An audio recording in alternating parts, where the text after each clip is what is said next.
Hello friends, welcome to my channel friends. ಇವತ್ತು ನಾವು tomato ಗೊಜ್ಜು ಮಾಡೋಣ. ಎಲ್ಲರಿಗೂ ಇಷ್ಟ ಆಗುವಂಥ ಅನ್ನಕ್ಕೆ, ಚಪಾತಿಗೆ, ಅಕ್ಕಿ ರೊಟ್ಟಿಗೆ ಸೂಪರ್ ಆಗಿರೋ ಟೊಮೊಟೊ ಗೊಜ್ಜು ಮಾಡೋಣ. ಇದೊಂದು ಪ್ಯಾನ್ ಬಿಸಿಗೆ ಇಟ್ಕೊಂಡಿದ್ದೀನಿ. ಈಗ ನೀವು ಮನೇಲಿ ಉಪಯೋಗಿಸೋ ಯಾವುದೇ ಒಂದು ಅಡುಗೆ ಎಣ್ಣೆನ ಒಂದು 2ರಿಂದ 3 ಸ್ಪೂನ್ ಹಾಕ್ಕೊಳ್ಳಿ. ಇದಕ್ಕೇನು ಜಾಸ್ತಿ ಎಣ್ಣೆ ಬೇಕಾಗಿಲ್ಲ. ಮತ್ತು ಇದಕ್ಕೆ ಒಗ್ಗರಣೆಗೆ ಎಷ್ಟು ಬೇಕೋ ಅಷ್ಟು ಸಾಸಿವೆ, ಒಂದು ಅರ್ಧ ಸ್ಪೂನಷ್ಟು ಸಾಸಿವೆ. ಇಲ್ಲೊಂದು ನಾನು 3 ಟೊಮೊಟೊ ತೊಗೊಂಡಿದ್ದೀನಿ. ನೀವು ನಿಮಗೆ ಹೆಚ್ಚು ಕಡಿಮೆ ತೊಗೊಳ್ಳಿ, ನಿಮಗೆ ಎಷ್ಟು ಬೇಕೋ ಅಷ್ಟು ಸಾಸಿವೆ ಚಟಪಟ ಅನ್ನಲಿ. ಎಸ್ ಫ್ರೆಂಡ್ಸ್, ನಾವು ಯಾವುದೇ ಅಡುಗೆ ಮಾಡಬೇಕು ಅಂದರೂ ಸಾಸಿವೆ ಫಸ್ಟು ಸಿಡಿದಾಗ ಅದ್ರದ್ದು ಮಸ್ಟರ್ಡ್ ಆಯಿಲು ಸಾಸಿವೆ ಎಣ್ಣೆ ಸೇರುತ್ತೆ, ಅವಾಗ ಅಡುಗೆ ಕೆಟ್ಟೋಗಲ್ಲ. ಸ್ವಲ್ಪ ಚೆನ್ನಾಗಿ ಸಾಸಿವೆ ಸಿಡಲಿ. ಈಗ ಚಟಪಟ ಅಂತಿದೆ. ಈಗ ಅರ್ಧ ಸ್ಪೂನಷ್ಟು ಉದ್ದಿನಬೇಳೆ ಮತ್ತು ಕಡಲೆಬೇಳೆ.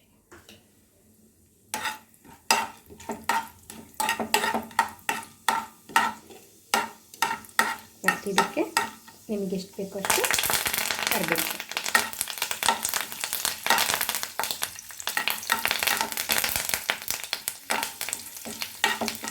ಎಲ್ಲದನ್ನು ಚೆನ್ನಾಗಿ ಫ್ರೈ ಮಾಡ್ಕೊಳ್ಳೋಣ. ಅದೊಂದು ಸ್ವಲ್ಪ ಕೆಂಪುಗಾಗಲಿ. ಎಸ್ ಫ್ರೆಂಡ್ಸ್, ಇದೆಲ್ಲ ಸ್ವಲ್ಪ ಕೆಂಪುಗಾಯ್ತು. ಈಗ ನಾನು ಫ್ಲೇಮು ಸಣ್ಣಗೆ ಇಟ್ಕೊತೀನಿ. ಇದಕ್ಕೆ ಸ್ವಲ್ಪ ಈರುಳ್ಳಿ ಹಾಕ್ಕೊಳ್ಳೋಣ. ನಿಮಗೆ ಯಾರಿಗೆ ಈರುಳ್ಳಿ ಇಷ್ಟ ಇಲ್ಲ ಅವರು ಈರುಳ್ಳಿನ ಸ್ಕಿಪ್ ಮಾಡಿ, ತೊಗೋಬೇಡಿ. ಆದ್ರೂ ಹಂಗೇನು ಟೊಮೊಟೊ ಗೊಜ್ಜು ತುಂಬ ಚೆನ್ನಾಗಿರುತ್ತೆ. ಈರುಳ್ಳಿ ಹಾಕಿದ ತಕ್ಷಣ ಸ್ವಲ್ಪ ಜೀರಿಗೆ, ಒಂದು 1/4 ಸ್ಪೂನ್ಗಿಂತ ಜಾಸ್ತಿ ಜೀರಿಗೆ ಹಾಕಿದ್ದೀನಿ. ಮತ್ತು ಸ್ವಲ್ಪ ಅರಿಶಿನ. ಇದು ನಿಮಗೆ ಎಷ್ಟು ಬೇಕೋ ಅಷ್ಟು ಹಾಕ್ಕೋಬೋದು. ಇದರಲ್ಲಿ ಯಾವುದೇ ಜಾಸ್ತಿ ಕಡಿಮೆ ಆದರೂ ರುಚಿ ಏನು ವ್ಯತ್ಯಾಸ ಆಗೋದಿಲ್ಲ ಫ್ರೆಂಡ್ಸ್. ಈರುಳ್ಳಿ ಸ್ವಲ್ಪ ಬೇಯಬೇಕು. ಸಣ್ಣ ಉರಿಗೆ ಸ್ವಲ್ಪ ಇದನ್ನು ಚೆನ್ನಾಗಿ ಬೇಯಿಸ್ಕೊಳ್ಳಿ. ಇದಕ್ಕೆ ಸ್ವಲ್ಪ ಉಪ್ಪು ಹಾಕೋಣ. ನಾನು 3ರಿಂದ 4 ಪುಟ್ಟು ಟೊಮೊಟೊ ತೊಗೊಂಡಿದ್ದೀನಿ. ಅದಕ್ಕೆ ಎಷ್ಟು ಬೇಕೋ ಅಷ್ಟು ಉಪ್ಪು ಹಾಕ್ತೀನಿ. ಸ್ವಲ್ಪ ಈರುಳ್ಳಿ ಕಂದು ಬಣ್ಣಕ್ಕೆ ತಿರುಗಲಿ. ಎಸ್ ಫ್ರೆಂಡ್ಸ್, ಈಗ ಈರುಳ್ಳಿ ಬೆಂದಿದೆ. ಈಗ ನಾನು ಒಂದು 2ರಿಂದ 3 ಬೆಳ್ಳುಳ್ಳಿನ ತುರ್ಕೊಂಡಿದ್ದೀನಿ. ನಿಮಗಿಷ್ಟ ಇಲ್ಲ ಅಂದರೆ ಬೆಳ್ಳುಳ್ಳಿನ ಬಿಟ್ಬಿಡಿ. ಬೆಳ್ಳುಳ್ಳಿ ಹಾಕಿದ್ರು ಹಾಕದೇ ಇದ್ದರೂ ಚೆನ್ನಾಗಿರುತ್ತೆ. ಈರುಳ್ಳಿ ಬೆಳ್ಳುಳ್ಳಿ ಇಷ್ಟಪಡದೇ ಇರೋದು ಇದೆರಡನ್ನೂ ಹಾಕದೇನೆ ಮಾಡ್ಕೊಳ್ಳಿ. ಈಗ ಇದಾಯಿತು. ಇದಕ್ಕೀಗ ಬೆಳ್ಳುಳ್ಳಿ ಚೂರು ಬಿಸಿ ಆಯಿತು. ಇದಕ್ಕೆ ಮೀಡಿಯಮ್ ಸೈಜಿಂದು ಪುಟ್ಟು 4 ಟೊಮೆಟೊ ತೊಗೊಂಡಿದ್ದೀನಿ ನಾನು. ಟೊಮೊಟೊಗೆ ಚೂರು ಇಂಗು ಒಂದು ಸ್ವಲ್ಪ ಹಾಕಿದ್ದೀನಿ. ಎಲ್ಲದನ್ನು ಮಿಕ್ಸ್ ಮಾಡ್ತೀನಿ. ಇದು ತುಂಬ ಚೆನ್ನಾಗಿರುತ್ತೆ. ಚಪಾತಿಗೆ ಒಂದ್ಸರಿ ಮಾಡಿಟ್ಕೊಂಡ್ರೆ ಒಂದು 2-3 ದಿನ ಇಟ್ಕೊಬೇಕು. ಎಸ್ ಫ್ರೆಂಡ್ಸ್, ಚೆನ್ನಾಗಿ ಬೇಯಿಸಬೇಕು ಅಷ್ಟೇ. ಟೊಮೊಟೊ ಕರಗಿರೋ ಥರ, ಸ್ಮ್ಯಾಶ್ ಆಗೋ ಥರ ಬೇಯಿಸಿ.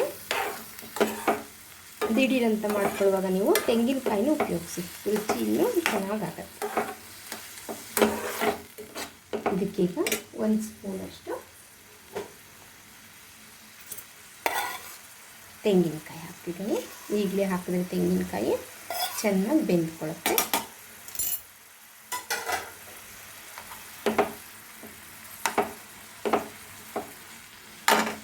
ಇದಕ್ಕೆ 1 ಸ್ಪೂನಷ್ಟು ತುರ್ಕೊಂಡಿರೋ ಬೆಲ್ಲ. ಮತ್ತು ಇದಕ್ಕೆ ನಿಮ್ಮ ಮನೇಲಿ ಉಪಯೋಗಿಸೋ ಧನಿಯಾ ಪೌಡರ್, ಅಚ್ಚ ಖಾರದ ಪೌಡರ್ನ ಉಪಯೋಗಿಸಿ. ನಾನಿಲ್ಲಿ ತಿಳಿ ಸಾರು ಪೌಡರ್ ಇದ್ದರೂ ಅದನ್ನೇ ಹಾಕಿ. ಇಲ್ಲ ನಿಮಗೆ ಧನಿಯಾ ಪೌಡರ್, ಅಚ್ಚ ಖಾರದ ಪೌಡರ್ ಇದ್ದರೆ ಅದನ್ನು ಹಾಕಿ.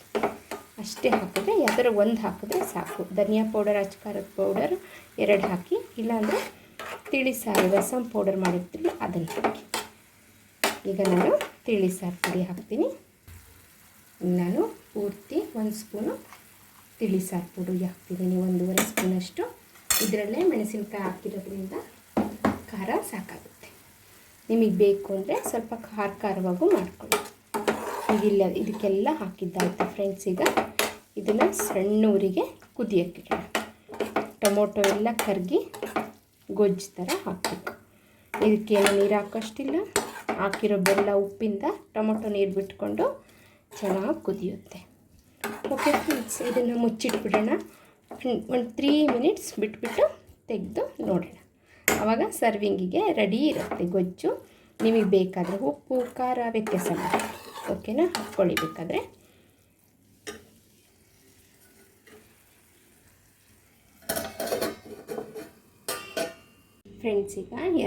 ಫ್ರೆಂಡ್ಸ್ ಈಗ 2ರಿಂದ 3 ನಿಮಿಷ ಆಯಿತು ನೋಡಿ. ಈ ಥರ ಟೊಮೊಟೊ ಚೆನ್ನಾಗಿ ಈ ಥರ ಕರಗಬೇಕು. ಒಂದು ಹನಿನೂ ನೀರು ಹಾಕ್ತೆ ಈ ಥರ ಮಾಡಿಟ್ಕೊಂಡ್ರೆ ನಿಮಗೆ 3ರಿಂದ 4 ದಿನ ಖಂಡಿತ ಇರುತ್ತೆ. ಆವಾಗವಾಗ ಬಿಸಿ ಪದಾರ್ಥದ ಮೇಲೆ ಇದನ್ನ ಇಡಬೇಕು. ಗೊಜ್ಜು ಯಾವ ಡಬ್ಬಿಲಿ ಹಾಕಿರ್ತೀರೋ ಅದನ್ನು ಬೌಲ್ನ ಇಟ್ಟರೆ ಚೆನ್ನಾಗಿರುತ್ತೆ. ಓಕೆ ಫ್ರೆಂಡ್ಸ್, ನೀವು ಮಾಡ್ಕೊಳ್ಳಿ, ಎಂಜಾಯ್ ಮಾಡಿ. ನಾವು ಇದನ್ನು ಸರ್ವಿಂಗ್ ಬೌಲ್ಗೆ ತಕ್ಕೊಳ್ಳೋಣ. ಬಿಸಿ ಬಿಸಿ ಚಪಾತಿ ಮತ್ತು ಅನ್ನದ ಜೊತೆ ಖಾರವಾಗಿರೋ ಇಂಥ ಗೊಜ್ಜನ್ನು ಮಾಡಿಕೊಂಡು ಮೇಲೊಂದು 2 ಹನಿ ತುಪ್ಪ ಹಾಕ್ಕೊಂಡ್ರೆ ತುಂಬ ಚೆನ್ನಾಗಿರುತ್ತೆ ಫ್ರೆಂಡ್ಸ್. ನೀವು ಮಾಡ್ಕೊಳ್ಳಿ. ಈಸಿ, ಮನೆಯಲ್ಲಿರುವಂಥ ಇಂಗ್ರೀಡಿಯೆಂಟ್ಸಿಂದಲೇ ಸೂಪರಾಗಿರೋ ಟೊಮೊಟೊ ಗೊಜ್ಜು ಮಾಡಿ ಫ್ರೆಂಡ್ಸ್. ಓಕೆ ಫ್ರೆಂಡ್ಸ್, ನನ್ನ ಚಾನಲ್ನ ಲೈಕ್ ಮಾಡೋದನ್ನ, ಶೇರ್ ಮಾಡೋದನ್ನ ಮರಿಬೇಡಿ. ಚಾನಲ್ನ ಯಾರೆಲ್ಲ ಸಬ್ಸ್ಕ್ರೈಬ್ ಮಾಡ್ಕೊಂಡಿರೋ ಪ್ಲೀಸ್ ಸಬ್ಸ್ಕ್ರೈಬ್ ಮಾಡ್ಕೊಳ್ಳಿ. ಸ್ವಲ್ಪನೇ ಎಣ್ಣೆಯಿಂದ ತುಂಬ ರುಚಿಕರವಾದ ಆರೋಗ್ಯಕರವಾದ ಟೊಮೊಟೊ ಗೊಜ್ಜನ್ನ ಮಾಡಿ ನೋಡಿ. Okay, thank you friends.